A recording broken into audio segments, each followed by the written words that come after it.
Pemirsa, penyidik tindak pidana khusus Kejari Moraini menerima kerugian negara dari perkara dugaan tindak pidana korupsi pengerjaan pembangunan siring dari Dinas PUPR dari anggaran tahun 2023 sebesar Rp165 juta.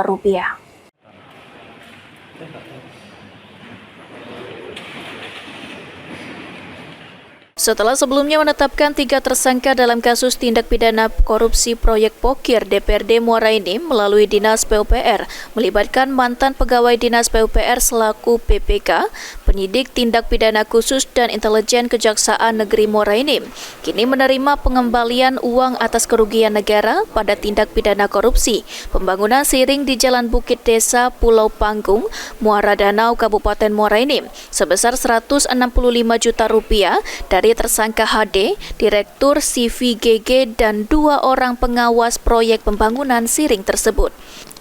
Kasih Intel Kejari Muara Enim Anjas Rakarya mengatakan penerima uang kerugian negara sebesar Rp165 juta dari perwakilan tersangka HD langsung dirinya dan Kasipitsus Kejari Muara Enim, di mana tersangka HD mengembalikan uang sebesar Rp160 juta dan 2 pengawas proyek mengembalikan masing-masing Rp2,5 juta, sehingga totalnya Rp165 juta.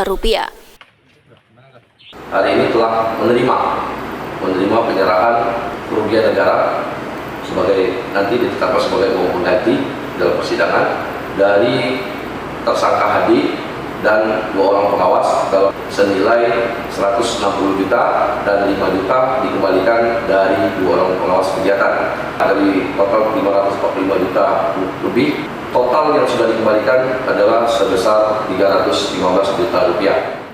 Dari hasil audit resmi BPKP Perwakilan Provinsi Sumatera Selatan, kerugian negara dari proyek ini mencapai Rp545.291.539. Untuk dana yang telah dikembalikan, selanjutnya digunakan sebagai uang pengganti dalam proses persidangan.